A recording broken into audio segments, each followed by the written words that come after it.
ఇంట్లో పని వాళ్ళు చేసుకుంటే సీఎం రేవంత్ రెడ్డికి వచ్చిన ఇబ్బంది ఏంటని మాజీ మంత్రి కేటీఆర్ ప్రశ్నించారు. కోస్గి సభలో ముఖ్యమంత్రి చేసిన వ్యాఖ్యలకు కౌంటర్ ఇచ్చారు ఆయన. కేసీఆర్ ప్రశ్నలకు సమాధానం చెప్పలేక రేవంత్ రెడ్డి ఇలా తిట్లు మొదలుపెట్టారని విమర్శించారు. హైడ్రా పేరుతో పేదల బతుకులు ఆగం చేశారని ఫైర్ అయ్యారు. మేడిగడ్డ బ్యారేజ్ సహా చెక్ డ్యాంలను పేల్చేస్తున్నారని అన్నారు. భవిష్యత్తులో రేవంత్ రెడ్డిని కొడంగల్లో కూడా ఓడించి అసెంబ్లీకి రాకుండా చేస్తామని సవాల్ విసిరారు. రాబోయే అన్ని ఎన్నికల్లో గులాబీ జెండాని ఎగురుతుందని చెప్పారు. 2 ఏళ్ల తర్వాత కేసీఆర్ ముఖ్యమంత్రి అవుతారని కేటీఆర్ చెప్పుకొచ్చారు. షేర్లింగంపల్లికి చెందిన కాంగ్రెస్ కార్యకర్తలు బీఆర్ఎస్ పార్టీలో చేరారు. తెలంగాణ భవన్ లో నిర్వహించిన కార్యక్రమంలో మాజీ మంత్రి కేటీఆర్ సమక్షంలో చేరికలు జరిగాయి. గులాబీ కండువా కప్పి వారందరినీ పార్టీలోకి ఆహ్వానించారు మాజీ మంత్రి కేటీఆర్.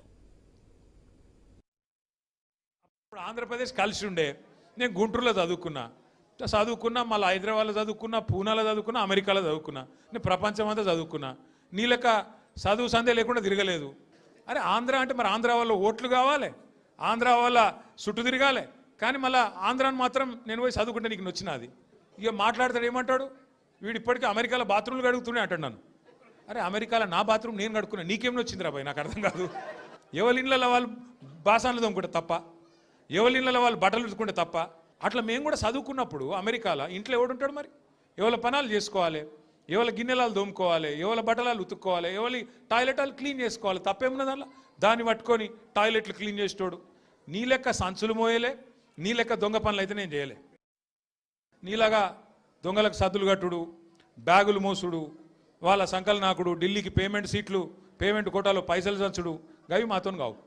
కొట్లాడతాం, మొగాళ్ళలాగా కొట్లాడతాం, మునగాళ్ళలాగానే బతుకుతాం, తెలంగాణ పౌరుషంతో బతుకుతాం. నీలాగా బతుకం, ఢిల్లీకి గులాములక్క మాత్రం బతుకం.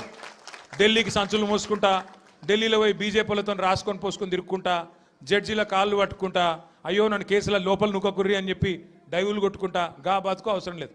బతికిన నాళ్ళు దర్జాగా బతుకుతాం, చచ్చినప్పుడు కూడా రాయలుగా చచ్చిపోతాం. అంతేగాని ఇట్లా చిల్లర పనులు చేయం.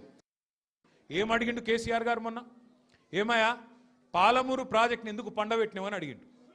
ఏమైందయ్యా, 8 నెలలు అయింది, డీటెయిల్డ్ ప్రాజెక్ట్ రిపోర్ట్ కేంద్ర ప్రభుత్వం నరేంద్ర మోడీ వెనుకకు పంపిండు, నీకు సిగ్గులేదా ముఖ్యమంత్రి? అది వెంటనే మళ్ళా పంపి 90% పనులు పూర్తయిన ప్రాజెక్టు ఇంకొక 10 పైసలు పెడితే అయిపోతుంది చేసి మరి ఆ పాలమూరుకు నీళ్ళు అన్నాడు. తప్ప కేసీఆర్ గారు అన్నది? దానికి సమాధానం చెప్పే తెలివి లేదు, పిచ్చి మొరుగుడు మొరుగుతూ ఉన్నాడు. ఇవన్నీ అడిగితే ఆయనకు బూతులు వస్తున్నాయి, కోపం వస్తున్నది. ఆయన రియల్ ఎస్టేట్ వ్యాపారానికి, ఆయన భూముల కుంభకోణానికి, ఫ్యూచర్ సిటీ పేరు మీద చేస్తున్న డ్రామాకు కేసీఆర్ గారు బలమైన వాదనతోని ప్రజలను మళ్ళొక్కసారి లేపి బయటికి తీసుకొస్తే ఆగమైతుంది బతుకని చెప్పి ఇష్టం వచ్చిన తిట్లు తిడుతున్నావు. ఆయన మళ్ళా అంటుండు కేసీఆర్ నట ముఖ్యమంత్రి కానియాడంట. నేను కూడా మీ అందరికి ఒకటే చెప్తున్నా, మీ అందరి దయ ఉంటే, మీ అందరి ఆశీర్వాదం ఉంటే ఖచ్చితంగా కేసీఆర్ సంగతి ఇడిచిపెట్టు, నిన్ను కొడంగల్లో కూడా మళ్ళీ గెలవనీయకుండా చేసే బాధ్యత మాది. నిన్ను కొడంగల్లో మళ్ళీ గెలవనీయకుండా మళ్ళీ అసెంబ్లీకి రానియకుండా చేసే బాధ్యత పార్టీగా మేమందరం, ప్రజలుగా మేమందరం తీసుకుంటాం.